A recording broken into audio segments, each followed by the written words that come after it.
ఖచ్చితంగా ఆయన హత్తుకునే దేవుడు, ఆయన ఆదరించే దేవుడు. దేవునికి స్తోత్రం. ఆయన తప్పించే దేవుడు, విడిపించే దేవుడు, ఆయన పోషించే దేవుడు ఉన్నాడు.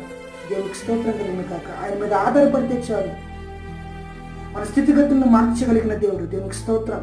ఈ రాత్రి పరిశుద్ధాత్మతో మాట్లాడుతున్న మాట ఏంటంటే, ఏ విషయంలో నువ్వు దుఃఖాన్ని అనుభవిస్తున్నావు, ఏ విషయంలో కన్నీళ్ళు గారుస్తున్నావు, ఆర్థిక ఇబ్బందులకు తట్టుకోలేక చితికిపోయి దుఃఖపడుతూ ఏడుస్తున్నావా, చెప్పుకోలేని అనారోగ్యం ద్వారా కన్నీళ్ళు గారుస్తున్నావా, నిందలు, అవమానాలు, వ్యతిరేకతలు జయించలేక నిలబడలేక ఏడుస్తున్నావా, నాకు సహాయం చేసేవారు ఎవరు లేరు, నాని వారు ఎవరు లేరని, నన్ను ఆదరించేవారు ఎవరు లేరని ఏడుస్తున్నావా? ఈ రాత్రి పరిశుద్ధాత్మ దేవునితో మాట్లాడుతున్నాను.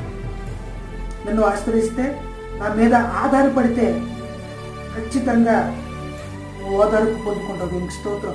ఖచ్చితంగా నేను నిన్ను విడిపిస్తాను. విడిపించి